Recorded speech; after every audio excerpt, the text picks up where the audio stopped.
गुरु रू प्यारी साध संगत जी, वाहिगुरु जी का खालसा, वाहिगुरु जी की फतेह। प्रोफेसर पूरन सिंह जी दी एक अमोलक रचना सिरलेख है, लेख है एक गल। उस सारे दा यही मूल है जो असी मूर्खा वांग गुरु दे मन विचों पालदे हां कि असी सिवाए अज्ञानता ते मिरग तृष्णा दे भरम हेठ नहीं, जिवें कि रेगिस्तान दी चमक विचों पानी दी आस ते हिरन चुंगियां भरदा दिस आउंदा है। इस तरह असी बद्धे होए हां। असी कदों आजाद होवांगे? अपने स्वै भरमां वहमां विच बजिया रहना ही महान दुख दा कारण है। जे कोई जालम सानू ਨੂੜਦਾ है ਤਾਂ ਉਸ ਵੱਲੋਂ ਦਿੱਤੇ ਗਏ ਤਸੀਹਾਂ ਤੇ ਅਸੀਂ ਨੱਕ ਮੂੰਹ ਚੜਾ ਸਕਦੇ ਹਾਂ, ਪਰ ਸਾਡੇ ਆਪਣੇ ਸਵੈ ਬੰਧਨ ਕਿਤਨੇ ਦੁਖਾਂਤਕ ਹਨ। ਮੈਂ ਤਾਂ ਸਮਝ ਲਿਆ ਹੈ, ਪਰ ਕੀ ਤੁਸੀਂ ਵੀ ਜਾਣ ਗਏ ਹੋ? ਜਦੋਂ ਮੇਰੇ ਆਪਣੇ ਕਮਰੇ ਵਿੱਚ ਹਨੇਰਾ ਹੈ ਤਾਂ ਸਭ ਤੋਂ ਵੱਡਾ ਰੂਹਾਨੀ ਕਾਰਜ ਆਕਾਸ਼ ਤੋਂ ਤਾਰੇ ਲਿਆਉਣ ਦੀ ਬਜਾਏ ਕਮਰੇ ਵਿੱਚ ਇੱਕ ਦੀਵਾ ਜਗਾ ਕੇ ਹਨੇਰਾ ਦੂਰ ਕਰਨ ਵਿੱਚ ਹੈ।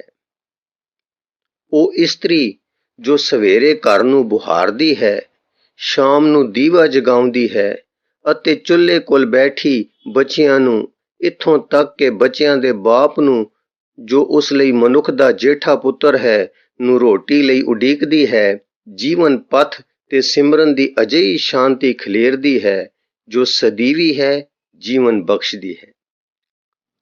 ਅੱਜ ਦੇ ਫਿਲਮ ਸਟਾਰ ਦੀ ਟੁੱਟਦੇ ਤਾਰੇ ਵਰਗੀ ਵਿਗਿਆਨਾਂ ਵਾਲੀ ਝਾਤ ਵਿੱਚ ਮੇਰੀ ਕੋਈ ਦਿਲਚਸਪੀ ਨਹੀਂ।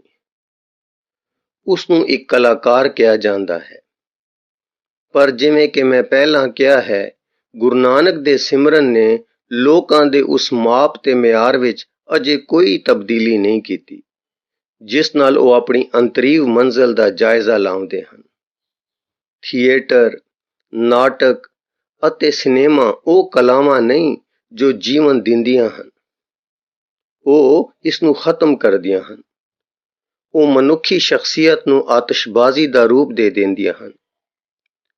ਉਹ ਲੋਕਾਂ ਦੇ ਰੇਖਾ ਗਣਿਤ ਵਰਗੇ ਮਨਾਂ ਦੇ ਕਾਰਜ ਅਤੇ ਸਾਹਿਤ ਹਨ। ਰੋਮਨ ਅਤੇ ਬਰਤਾਨੀਆ ਵਰਗੀਆਂ ਸਲਤਨਤਾਂ ਬਣਾਉਂਦੀਆਂ ਕੌਮਾਂ ਹੀ ਕੇਵਲ ਜਿਹਾ ਸੰਗੀਤਾਤਮਕ ਪ੍ਰਤਿਭਾਸ਼ਾਲੀ ਵਿਅਕਤੀ ਹਨ ਅਤੇ ਹੋ ਸਕਦੇ ਹਨ, ਜਿਨ੍ਹਾਂ ਦੀ ਜ਼ਮੀਰ ਸਿਰਫ ਭਰਮ ਦਾ ਜਾਲ ਬੁਣਨ ਤੇ ਲੱਗੀ ਹੈ।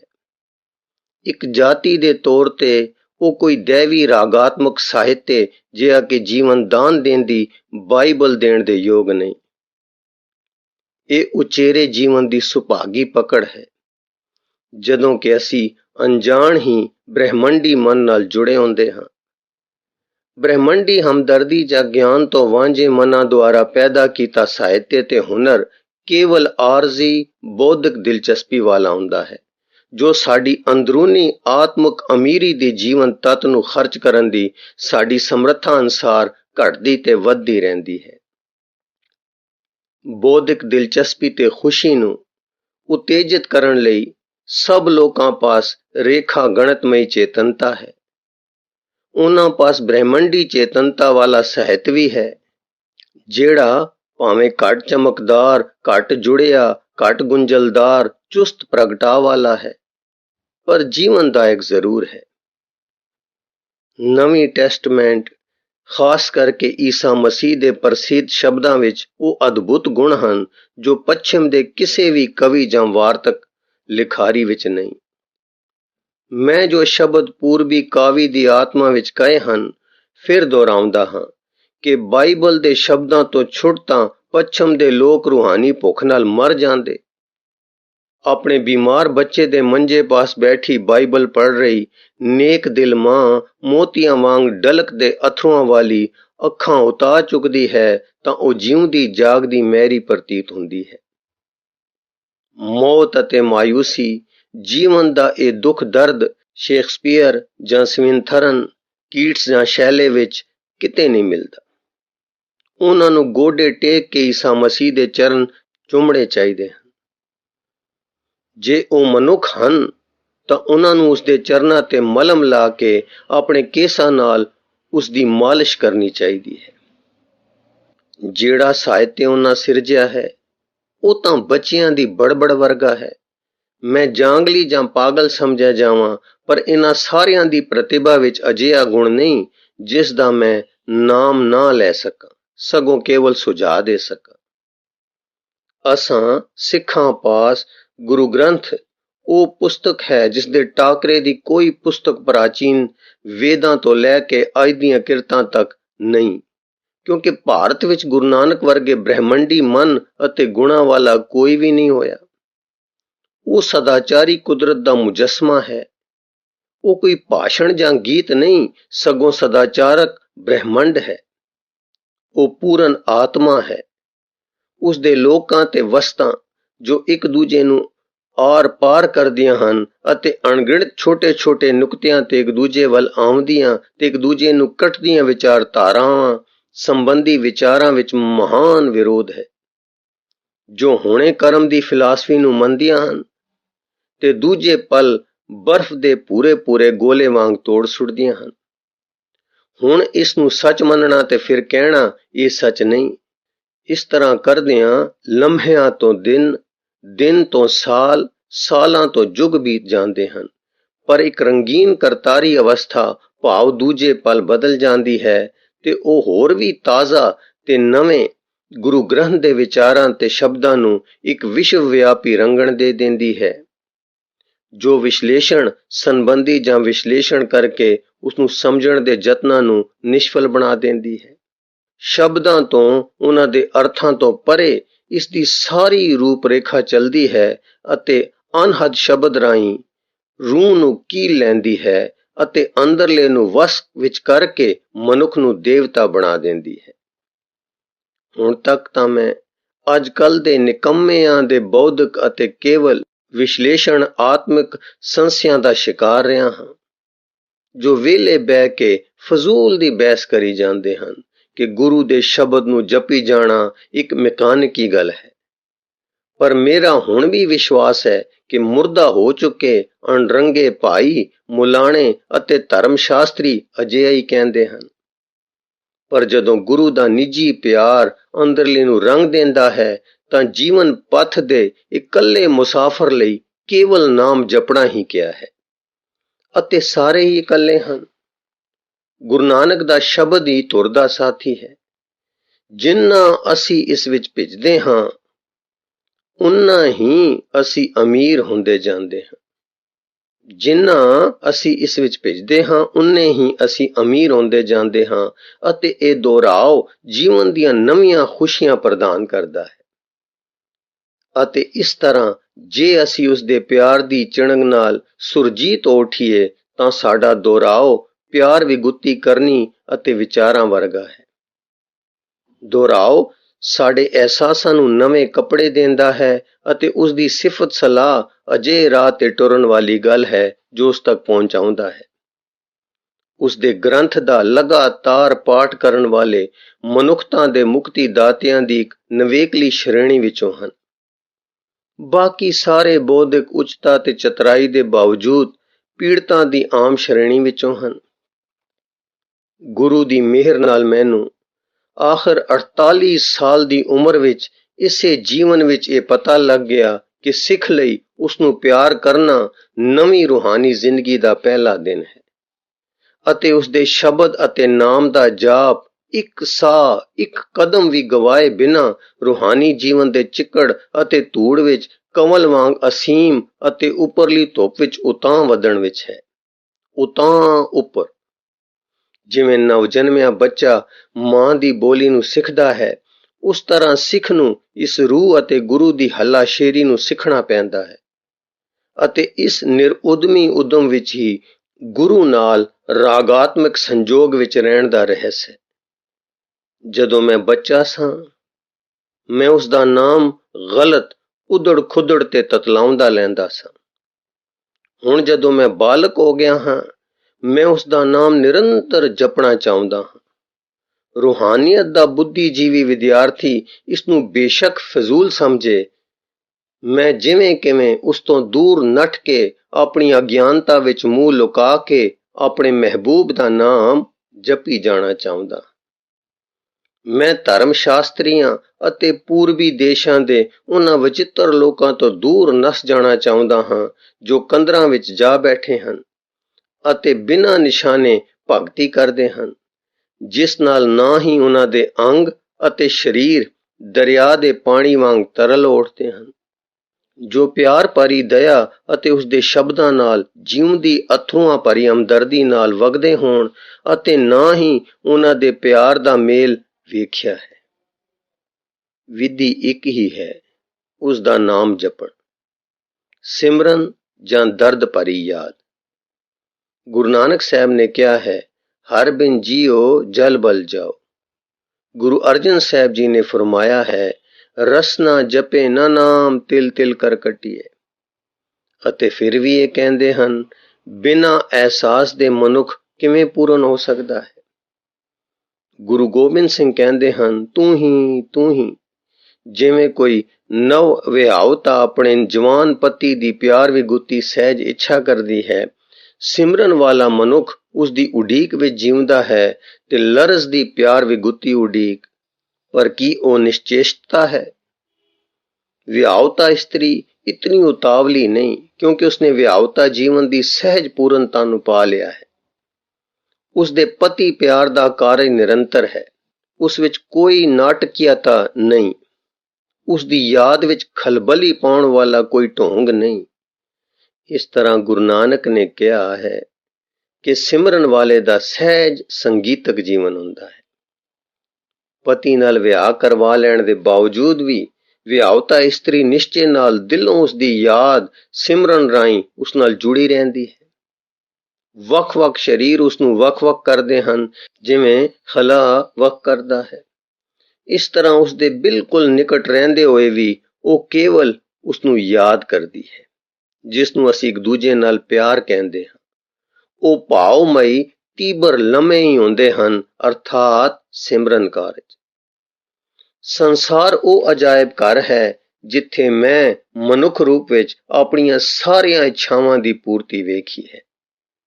ਮੇਰੀ ਬਾਦਸ਼ਾਹ ਬਣਨ ਦੀ ਇੱਛਾ ਕਿੰਨੀ ਮੂਰਖਤਾ ਹੈ, ਜਦੋਂ ਕਿ ਮੇਰੇ ਆਪੇ ਵਰਗਾ ਮੇਰੇ ਵਰਗੇ ਸਰੀਰ ਵਾਲਾ ਇੱਕ ਮਨੁੱਖ ਅੱਗੇ ਹੀ ਬਾਦਸ਼ਾਹ ਹੈ। ਅਤੇ ਜਦੋਂ ਮੈਂ ਇਹ ਵੇਖਦਾ ਹਾਂ ਕਿ ਕੇਵਲ ਰਾਜ ਭਾਗ ਮਨੁੱਖ ਦੀ ਹਸਤੀ ਵਿੱਚ ਮਾਮੂਲੀ ਵੀ ਵਾਧਾ ਨਹੀਂ ਕਰਦੇ, ਮੈਂ ਇਹਨਾਂ ਸਾਰਿਆਂ ਦਾ ਤਿਆਗ ਲੋਚਦਾ ਹਾਂ ਅਤੇ ਇੱਕ ਗਰੀਬ ਹੋਣ ਤੋਂ ਭਾਵ ਮੈਨੂੰ ਕੇਵਲ ਆਪਣੀ ਨਜ਼ਰ ਦਾ ਰੁਖ ਮੋੜ ਕੇ ਆਪਣੇ ਵਰਗੇ ਹਜ਼ਾਰਾਂ ਨੂੰ ਵੇਖਣ ਦੀ ਲੋੜ ਹੈ, ਜੋ ਉਸ ਪੂਰਤੀ ਵੱਲ ਜਾ ਰਹੇ ਹਨ। ਗਰੀਬੀ ਦੀ ਦਰਿਦਰਤਾ ਅਤੇ ਨਿਖਿੱਧ ਹਾਲਤ ਮਨੁੱਖ ਵਿੱਚ ਕੋਈ ਵਾਧਾ ਘਾਟਾ ਨਹੀਂ ਕਰਦੇ। ਜੇ ਮੈਂ ਆਪ ਇਹਨਾਂ ਟੀਚਿਆਂ ਤੇ ਇੱਛਾਵਾਂ ਦੀਆਂ ਸਫਲਤਾਵਾਂ ਅਤੇ ਨਾਕਾਮੀਆਂ ਦੇ ਅਣਗਿਣਤ ਰੰਗਾਂ ਨੂੰ ਵੇਖਾਂ ਤਾਂ ਇੱਛਾਵਾਂ ਤੇ ਸਫਲਤਾ ਲਈ ਕੀਤੇ ਯਤਨਾਂ ਦੁਆਰਾ ਨੰਗੀ ਕਰਕੇ ਰੱਖੀ ਰੂਹ ਦੀ ਤਬਾਹੀ ਵੇਖ ਸਹਿਮ ਹੀ ਜਾਵਾਂਗਾ। ਮੇਰੀ ਕੋਈ ਇੱਛਾ ਨਹੀਂ, ਮੈਂ ਜਿੱਥੇ ਹਾਂ ਠੀਕ ਹਾਂ। ਮੈਂ ਕੇਵਲ ਆਪਣੇ ਆਪ ਨੂੰ ਮੰਦਰ ਦੇ ਦੀਵੇ ਵਾਂਗ ਸਾੜ ਦਿਆਂਗਾ। ਕਿਵੇਂ ਗੁਲਾਬ ਆਪਣੀ ਮਾਂ ਟਹਿਣੀ ਤੇ ਖਿੜਦਾ ਹੈ, ਮੈਂ ਕੇਵਲ ਜੀਵਨ ਦੀ ਚਮਕ ਵਿੱਚ ਜਲ ਉੱਠਦਾ ਹਾਂ। ਸਿਮਰਨ ਇਸ ਤਰ੍ਹਾਂ ਇੱਕ ਰੂਹਾਨੀ ਸੁਭਾਅ ਹੈ। ਜਿਵੇਂ ਕੁੱਤੇ ਵਿੱਚ ਮਨੁੱਖ ਨੂੰ ਪਿਆਰ ਕਰਨ ਦਾ ਵੱਧਦਾ ਸੁਭਾਅ ਹੈ, ਇਸੇ ਤਰ੍ਹਾਂ ਸਿਮਰਨ ਵਾਲੇ ਮਨੁੱਖ ਵਿੱਚ ਆਪਣੇ ਦੇਵਤਾ ਵੱਲ ਵਧਣ ਦੀ ਸੁਭਾਵਿਕ ਰੁਚੀ ਹੈ। ਉੱਚਿਆਂ ਵੱਲੋਂ ਪਿਆਰ ਦੀ ਛੋਹ, ਪਿਆਰ ਦੇ ਬੁਲਾਰੇ ਦਾ, ਪਿਆਰ ਦੀਆਂ ਕੋਮਲ ਤੇ ਤਰਸ ਭਰੀਆਂ ਨਜ਼ਰਾਂ ਦਾ ਹੁੰਗਾਰਾ ਭਰਨ ਦੀ ਰੁਚੀ ਨੂੰ ਕਾਇਮ ਰੱਖਣਾ ਤਾਂ ਲਾੜੀ ਦੀ ਲਾੜੇ ਨੂੰ ਮਿਲਣ ਲਈ ਕੀਤੀ ਜਾ ਰਹੀ ਤਿਆਰੀ ਵਾਂਗ ਹੈ। ਉਸ ਦੇ ਰਾਹ ਤੇ ਲੱਗੀਆਂ ਅੱਖੀਆਂ ਉਸ ਦੇ ਨਾਮ ਦਾ ਜਾਪ ਕਰਦੀਆਂ ਹਨ ਅਤੇ ਮੇਰਾ ਸਰੀਰ ਵੀ ਉਸ ਦੇ ਨਾਮ ਨੂੰ ਪੁਕਾਰ ਪੁਕਾਰ ਖੁਸ਼ ਹੁੰਦਾ ਹੈ, ਜੋ ਆ ਰਿਹਾ ਹੈ, ਆ ਰਿਹਾ ਹੈ। ਉਸ ਦਾ ਨਾਮ ਜਪਣ ਦੇ ਉੱਚ ਆਚਰਣ ਦੁਆਰਾ ਪ੍ਰਹਿਲਾਦ ਦੀ ਪੁਸ਼ਟੀ ਰੂਹ ਵਿਚਲੀ ਸਦਾ ਬਹਾਰ ਵੱਲ ਇਸ਼ਾਰਾ ਕਰਦੀ ਹੈ, ਜੋ ਸਿਮਰਨ ਵਾਲੇ ਮਨੁੱਖ ਦੀ ਆਤਮਾ ਵਿੱਚ ਵਾਸ ਕਰਦੀ ਹੈ ਅਤੇ ਉਸ ਦਾ ਸਾਰਾ ਆਪਾ ਖੁਸ਼ੀ ਵਿੱਚ ਤਰ ਬਤਰ ਹੋ ਜਾਂਦਾ ਹੈ, ਜਿਸ ਦੇ ਪਿਆਰ ਦਾ ਗਮ ਅਸੀਮ ਹੈ। ਗੁਰੂ ਗੋਬਿੰਦ ਸਿੰਘ ਨੇ ਕਿਹਾ ਹੈ, ਨਾਮ ਰੱਬੀ ਦਾਤ ਹੈ ਜਿਸ ਨੇ ਗਣਕਾਂ ਨੂੰ ਇਸ ਪੈਸਾਗਰ ਤੋਂ ਪਾਰ ਉਤਾਰ ਦਿੱਤਾ ਹੈ। ਉਸ ਦਾ ਨਾਮ ਜਪੀ ਜਾਣਾ ਹੀ ਉਸ ਦੇ ਜੀਵਨ ਦਾ ਆਧਾਰ ਹੈ।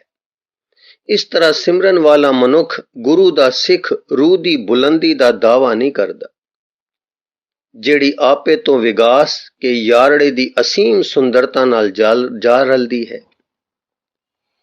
ਫੁੱਲਾਂ ਪੰਛੀਆਂ ਨਾਲ ਇੱਕੋ ਜਿਹੀ ਸਾਂਝੀ ਨਹੀਂ ਕੀਤੀ ਜਾ ਸਕਦੀ।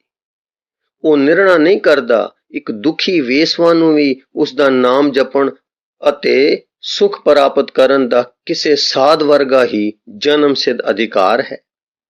ਇਹ ਸੰਭਵ ਹੈ ਉਹਨਾਂ ਦੀ ਦੈਵੀ ਰੂਹ ਸਰੀਰਕ ਜੀਵਨ ਨਾਲੋਂ ਪੂਰੀ ਤਰ੍ਹਾਂ ਨਿਖੜ ਕੇ ਉਸ ਨੂੰ ਅਜਿਹੇ ਖੰਭ ਦੇ ਦੇਵੇ ਕਿ ਉਹ ਅਣਕਿਆਸੇ ਢੰਗ ਨਾਲ ਜੀਵਨ ਦੀਆਂ ਨੀਚ ਕਰਮਾਂ ਵਾਲੀ ਸਥਿਤੀ ਵਿੱਚੋਂ ਉੱਪਰ ਉੱਠ ਨਿਕਲੇ। ਜੇ ਅਸੀਂ ਆਲੋਚਨਾਤਮਕ ਢੰਗ ਨਾਲ ਚੀਜ਼ਾਂ ਨੂੰ ਵੇਖੀਏ ਤਾਂ ਕੀ ਅਸੀਂ ਸਾਰੇ ਕਿਸੇ ਆਮ ਵੇਸਵਾ ਅਤੇ ਕਿਸੇ ਦੁਖੀਏ ਵਾਂਗ ਮਜਬੂਰ ਨਹੀਂ?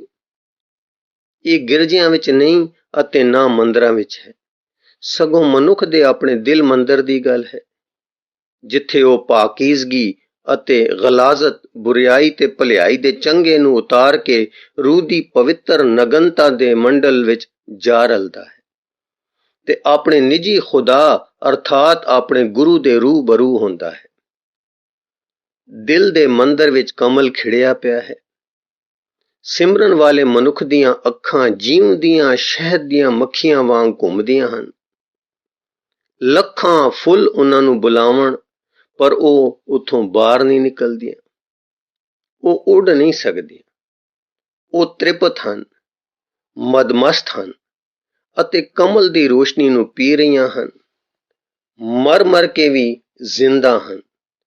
ਇਸ ਤਰ੍ਹਾਂ ਸਿਮਰਨ ਹੈ, ਅੰਦਰ ਰਹਿਣਾ, ਅੱਖੀਆਂ ਖੁੱਲੀਆਂ ਹੁੰਦੀਆਂ ਵੀ ਬਾਹਰ ਨੂੰ ਨਾ ਵੇਖਣਾ। ਕੀ ਤੁਸਾਂ ਚਕੋਰ ਦੀਆਂ ਅੱਖੀਆਂ ਵੇਖੀਆਂ ਹਨ? ਇਹ ਇੱਕ ਅਨੋਖੀ ਰੂਹਾਨੀ ਤੀਬਰਤਾ ਹੈ।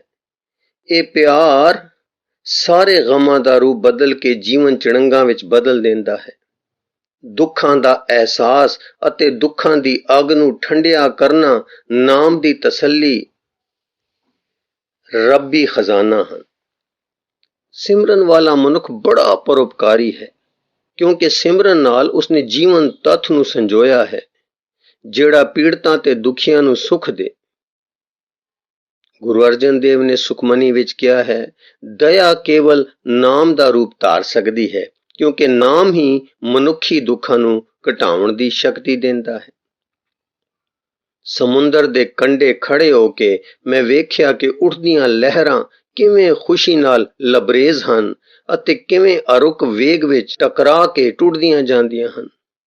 ਮਨ ਵਿੱਚ ਉੱਠ ਰਹੀਆਂ ਅਤੇ ਮੇਰੇ ਆਪੇ ਵਿੱਚ ਘੁਲ ਰਹੀਆਂ ਲਹਿਰਾਂ ਨੂੰ ਜੇ ਮੈਂ ਝੱਗ ਦੇ ਫੁੱਲਾਂ ਨਾਲ ਲਿਜਾ ਕੇ ਉਸ ਦੇ ਚਰਨਾਂ ਤੇ ਰੱਖ ਦਿਆਂ ਅਤੇ ਸਮੁੰਦਰ ਵਾਂਗ ਫੁੱਟ ਪਾਵਾਂ, ਮੈਂ ਸਿਮਰਨ ਵਾਲਾ ਹਾਂ। ਇਸ ਲਈ ਸਿਮਰਨ ਵਿੱਚ ਜੋ ਗੱਲ ਵਿਸ਼ੇਸ਼ ਮਹੱਤਤਾ ਰੱਖਦੀ ਹੈ, ਉਹ ਹੈ ਮਨ ਦੀ ਵਿਸ਼ਾਲਤਾ, ਜੋ ਇੱਕੋ ਦਸ਼ਾ ਵਿੱਚ ਵਗ ਰਹੀ ਹੈ। ਮੈਂ ਆਪਣੇ ਆਪੇ ਦੇ ਸਮੁੰਦਰ ਨੂੰ ਸ਼ਾਂਤ ਕਰਨ ਜਾਂ ਉਸ ਵਿੱਚ ਹਲਚਲ ਪੈਦਾ ਕਰਨ ਵੱਲ ਨਹੀਂ ਦੌੜਦਾ, ਸਗੋਂ ਧਿਆਨ ਰੱਖਦਾ ਹਾਂ ਕਿ ਮੈਂ ਸਮੁੰਦਰ ਵਾਂਗ ਉਸ ਦੇ ਚਰਨਾਂ ਤੇ ਖੁਸ਼ੀ ਦੀ ਝੱਗ ਦੇ ਲੱਛਿਆਂ ਵਾਂਗ ਘੁਲ ਕੇ ਟੁੱਟ ਜਾਵਾਂ ਤੇ ਆਪਣਾ ਆਪਾ ਤਿਆਗ ਦਿਆਂ। ਉਹ ਦੇਹ ਵਿੱਚ ਰਹਿੰਦੇ ਹੋਏ ਹੋਰਨਾਂ ਗੱਲਾਂ ਨੂੰ ਚਿਤਵਦੇ ਰਹਿੰਦੇ ਹਨ। ਜੋ ਆਪਣੀ ਜੀਭਾਂ ਨਾਲ ਉਸ ਦਾ ਨਾਮ ਨਹੀਂ ਜਪਦੇ, ਉਹ ਫੁਰਨਿਆਂ ਵਿੱਚ ਗਵਾਚੇ ਰਹਿੰਦੇ ਹਨ। ਅਤੇ ਚੋਣ ਇਹਨਾਂ ਵਿੱਚੋਂ ਹੀ ਹੁੰਦੀ ਹੈ ਕਿ ਸੋਚਿਆ ਨਾ ਜਾਵੇ ਜਾਂ ਕਈ ਗੱਲਾਂ ਬਾਰੇ ਸੋਚਦਿਆਂ ਹੀ ਕਿਹਾ ਜਾਵੇ। ਗੁਰੂ ਪਾਸ ਮਨ ਦਾ ਪ੍ਰਤੀਕ ਹੈ ਸਫੇਦ ਬਾਜ਼। ਸਫੇਦ ਬਾਜ਼ ਨੂੰ ਖੁੱਲਿਆਂ ਛੱਡ ਦਿੱਤਾ ਜਾਂਦਾ ਹੈ ਜਦੋਂ ਉਸਨੇ ਸ਼ਿਕਾਰ ਦੇ ਪਿੱਛੇ ਜਾਣਾ ਹੁੰਦਾ ਹੈ, ਪਰ ਜਦੋਂ ਉਸ ਸ਼ਿਕਾਰ ਦੇ ਪਿੱਛੇ ਨਹੀਂ ਜਾਣਾ ਹੁੰਦਾ, ਉਹ ਉਸ ਦੇ ਅੰਗੂਠੇ ਤੇ ਆ ਟਿਕਦਾ ਹੈ। ਇਸ ਤਰ੍ਹਾਂ ਮਨ ਨੂੰ ਕਾਰ ਦੇ ਇੰਜਣ ਵਾਂਗ ਪੂਰੇ ਜ਼ੋਰ ਨਾਲ ਅਗਾਂਹ ਚੱਲਣਾ ਚਾਹੀਦਾ ਹੈ। ਬਹੁਤ ਸਾਰੇ ਵਿਚਾਰਾਂ ਦੇ ਕੱਪੜੇ ਲਾ ਦੇਣੇ ਚਾਹੀਦੇ ਹਨ ਅਤੇ ਅਣਕੱਜੀ ਰੂਹ ਨੂੰ ਅਸੀਮ ਦੀ ਧੁੱਪ, ਚਾਨਣੀ ਅਤੇ ਨੀਲੱਤਣ ਵਿੱਚ ਡੁਬੋ ਦੇਣਾ ਚਾਹੀਦਾ ਹੈ। ਬੇਲੋੜੀ ਅਤੇ ਅਣਉਪਜਾਊ ਚਿੰਤਾ ਦੀ ਰੇਤ ਦੇ ਕੂੜੇ ਕਰਕਟ ਨੂੰ ਮਨ ਦੇ ਪਹੀਏ ਦੇ ਦੰਦਿਆਂ ਵਿੱਚ ਪਾਉਣ ਦੀ ਅਤੇ ਜੀਵਨ ਸੰਬੰਧੀ ਦੁਖੀ ਹੋਣ ਦੀ ਕੀ ਲੋੜ ਹੈ? ਚੁੱਕੇ ਜਾਣ ਵਾਲੇ ਬੋਝ ਤੋਂ ਮਨ ਅਤੇ ਰੂਹ ਨੂੰ ਮੁਕਤ ਕਰ ਲੈਣਾ ਚਾਹੀਦਾ ਹੈ ਅਤੇ ਉਹੀ ਸਿਮਰਨ ਹੋ ਸਕਦਾ ਹੈ। ਅਹਿਸਾਸਾਂ ਦੀ ਨਿਰੰਤਰ ਥਰਕਣ ਹੀ ਮਨੁੱਖ ਨੂੰ ਸੰਪੂਰਨ ਅਰਥਾਤ ਪਵਿੱਤਰ ਬਣਾ ਦਿੰਦੀ ਹੈ। ਲੋਕ ਖੂਬਸੂਰਤ ਚੀਜ਼ਾਂ ਬਾਰੇ ਸੁਣਨਾ ਚਾਹੁੰਦੇ ਹਨ, ਪਰ ਉਹ ਜੀਵਨ ਦੀਆਂ ਅਜਿਹੀਆਂ ਲੱਭੀਆਂ ਜਾ ਸਕਣ ਵਾਲੀਆਂ ਹਾਲਤਾਂ ਦੀ ਪ੍ਰਾਪਤੀ ਲਈ ਵਿਧੀ ਦੇ ਸਾਧਾਰਣ ਕਾਰਜ ਵਿੱਚ ਵੀ ਰੁਚੀ ਨਹੀਂ ਰੱਖਦੇ। ਹਾਂਜੀ, ਲੋਕ ਖੂਬਸੂਰਤ ਚੀਜ਼ਾਂ ਬਾਰੇ ਸੁਣਨਾ ਚਾਹੁੰਦੇ ਹਨ, ਪਰ ਉਹ ਜੀਵਨ ਦੀਆਂ ਅਜਿਹੀਆਂ ਲੱਭੀਆਂ ਜਾ ਸਕਣ ਵਾਲੀਆਂ ਹਾਲਤਾਂ ਦੀ ਪ੍ਰਾਪਤੀ ਲਈ ਵਿਧੀ ਦੇ ਸਾਧਾਰਣ ਕਾਰਜ ਵਿੱਚ ਵੀ ਰੁਚੀ ਨਹੀਂ ਰੱਖਦੇ। ਪਰ ਇਸ ਦੇ ਹੁੰਦੇ ਹੋਏ ਵੀ ਉੱਚੀਆਂ ਬੌਧਿਕ ਉਡਾਰੀਆਂ ਦੇ ਬਾਵਜੂਦ ਜੀਵਨ ਦੇ ਡੂੰਘੇ ਮਸਲਿਆਂ ਸੰਬੰਧੀ ਅਤਿਅੰਤ ਤੀਬਰ ਤੇ ਸੂਖਮ ਦਿਮਾਗਾਂ ਨੂੰ ਬਾਂਦਰਾਂ ਵਾਂਗ ਖੇਡਣਾ ਪੈਂਦਾ ਹੈ। ਜਿਨ੍ਹਾਂ ਸਾਹਵੇਂ ਬੌਧਿਕ ਖੋਜਾਂ ਉਹਨਾਂ ਜੁੱਤੀਆਂ ਵਰਗੀਆਂ ਹਨ ਜਿਨ੍ਹਾਂ ਨੂੰ ਮੰਦਰ ਵਿੱਚ ਲਿਜਾਣ ਦੀ ਇਜਾਜ਼ਤ ਨਹੀਂ। ਕੇਵਲ ਆਪਣਿਆਂ ਤੇ ਜਿਨ੍ਹਾਂ ਦਾ ਕੁਝ ਸਤਿਕਾਰ ਹੈ ਦੇ ਮੁਖ ਦੀ ਜਾਣ ਪਛਾਣ ਨੂੰ ਦੁਹਰਾਈ ਜਾਣ ਦੀ ਖੁਸ਼ੀ ਮੁੜ ਸਾਧਾਰਣ ਤੌਰ ਤੇ ਚਿਤਵੀ ਜਾਣ ਨਾਲ ਮਿਲਦੀ ਹੈ ਕਿ ਸਾਨੂੰ ਇਹ ਚਿੱਤ ਚੇਤਾ ਵੀ ਨਹੀਂ ਹੁੰਦਾ ਕਿ ਇਸ ਖੁਸ਼ੀ ਨਾਲ ਸਾਨੂੰ ਕਿੰਨਾ ਜੀਵਨ ਮਿਲਦਾ ਹੈ। ਅਸਾਂ ਪਹਾੜਾਂ ਤੇ ਝੀਲਾਂ ਦੇ ਦ੍ਰਿਸ਼ਾਂ ਅਤੇ ਮਨੁੱਖੀ ਚਿਹਰਿਆਂ ਨੂੰ ਕਿੰਨੀ ਵਾਰ ਵੇਖਿਆ ਹੈ ਅਤੇ ਕੀ ਅਸੀਂ ਉਹਨਾਂ ਨੂੰ ਵਾਰ-ਵਾਰ ਵੇਖਣਾ ਨਹੀਂ ਲੋਚਦੇ। ਮੁੜ ਜਪਣ ਨਾਲ ਅਚਾਨਕ ਕਿਸੇ ਨੂੰ ਧੰਨ ਕਹਿ ਉੱਠਦੇ ਹਾਂ, ਜਿਸ ਕਾਰਨ ਇਸ ਚਮਕ ਦੇ ਮੁਖੜੇ ਜਾਂ ਦੈਵੀ ਮੁਖੜੇ ਦੇ ਨੂਰਾਨੀ ਪੱਖ ਦੇ ਨਵੇਂ ਜਾਦੂ ਨੂੰ ਵੇਖਣ ਦਾ ਸੁਭਾਗ ਪ੍ਰਾਪਤ ਕੀਤਾ ਹੈ। ਸਿਮਰਨ ਦੁਆਰਾ ਜੀਵਨ ਸੁਤੰਤਰਤਾ ਦੀ ਖੁਸ਼ੀ ਭਰੇ ਰੂਪ ਵਿੱਚ ਢਲ ਜਾਂਦਾ ਹੈ ਅਤੇ ਇਸ ਦੇ ਵੀ ਕਈ ਦਰਜੇ ਹਨ। ਦਰਖਤ ਗਲ ਲੱਗੀ ਵੇਲ ਹੈ, ਆਪਣੇ ਪਤੀ ਦੀਆਂ ਬਾਹਾਂ ਵਿੱਚ ਪਤਨੀ ਅਤੇ ਆਪਣੀ ਮਾਂ ਦੀ ਉਂਗਲੀ ਫੜੀ ਬੱਚਾ, ਇਹ ਸਭ ਸਿਮਰਨ ਦੀਆਂ ਦਿਸ਼ਾਵਾਂ ਹਨ ਅਤੇ ਇਸੇ ਤਰ੍ਹਾਂ ਦੀਆਂ ਨਾਇਕਾਂ ਦੀਆਂ ਯਾਦਗਾਰਾਂ ਅਤੇ ਰੱਬ ਦੇ ਮੰਦਰ ਅਤੇ ਮਨੁੱਖ ਦੇ ਮਹਾਨ ਅਤੇ ਸ਼ਾਨਦਾਰ ਕਾਰਨਾਮਿਆਂ ਦੇ ਗਾਵੇ ਗੀਤ ਹਨ। ਗੁਰੂ ਤੇਗ ਬਹਾਦਰ ਜੀ ਨੇ ਕਿਹਾ ਹੈ, ਕੋਈ ਵੀ ਆਪਣਾ ਨਹੀਂ, ਸਾਨੂੰ ਉਸ ਮਾਲਕ ਨਾਲ ਅਭੇਦ ਹੋਣਾ ਚਾਹੀਦਾ ਹੈ। ਰੂਹ ਦਾ ਬਿਨਾਂ ਕਿਸੇ ਸ਼ਰਤ ਦੇ ਅੰਤਰਮੁਖੀ ਅਤੇ ਸਦੀਵੀ ਅੰਦਰੂਨੀ ਸਾਥ ਹੈ। ਉਹ ਮਨੁੱਖ ਆਤਮਾ ਤੋਂ ਬਾਹਰ ਦੀ ਹਰ ਸ਼ੈ ਜੋ ਤੂੰ ਪ੍ਰਾਪਤ ਕਰਨਾ ਚਾਹੁੰਦਾ ਹੈ ਨਾਸ਼ਵਾਨ ਹੈ ਅਤੇ ਮੈਂ ਤੈਨੂੰ ਇਹ ਦੱਸ ਦੇਣਾ ਚਾਹੁੰਦਾ ਹਾਂ ਕਿ ਸਿਮਰਨ ਦੇ ਬਿਨਾਂ ਤੂੰ ਆਪੇ ਤੇ ਕਾਬੂ ਨਹੀਂ ਪਾ ਸਕਦਾ। ਹਾਂਜੀ, ਮੈਂ ਤੈਨੂੰ ਇਹ ਦੱਸ ਦੇਣਾ ਚਾਹੁੰਦਾ ਹਾਂ ਕਿ ਸਿਮਰਨ ਦੇ ਬਿਨਾਂ ਤੂੰ ਆਪੇ ਤੇ ਵੀ ਕਾਬੂ ਨਹੀਂ ਪਾ ਸਕਦਾ। ਇਸ ਲਈ ਉੱਠ ਅਤੇ ਜੀਵਨ ਦੇ ਫਲ ਇਕੱਠੇ ਕਰ ਲੈ।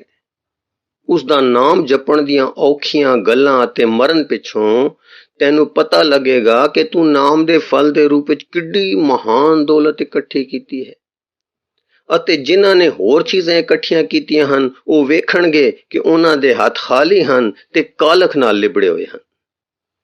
ਤੇਰੀ ਰੂਹ ਦੀ ਪੱਧਰ ਸੰਸਾਰ ਵਿੱਚ ਤੇਰੀ ਹੈਸੀਅਤ ਦੱਸੇਗੀ, ਨਾ ਕਿ ਤੇਰੀਆਂ ਮਹਿਲ ਮਾੜੀਆਂ, ਉਹ ਭਾਵੇਂ ਕਿੰਨੀਆਂ ਸੁੰਦਰ ਹੋਣ।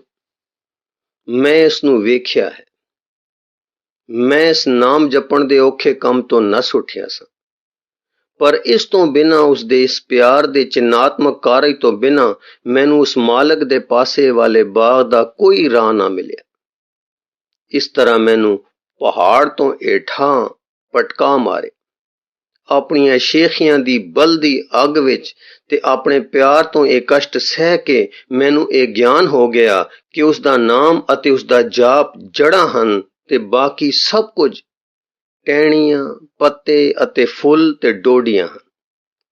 ਬਿਨਾਂ ਜਾਨਦਾਰ ਜੜ੍ਹਾਂ ਦੇ ਮੇਰੀ ਤੰਦ ਟੁੱਟ ਚੁੱਕੀ ਹੈ ਅਤੇ ਮੈਂ ਫੁੱਲਦਾਨ ਵਿੱਚ ਸਜਾਇਆ ਹੋਇਆ ਹਾਂ, ਪਰ ਮੇਰੀ ਹਰ ਚਮਕ ਮਿਟ ਰਹੀ ਹੈ।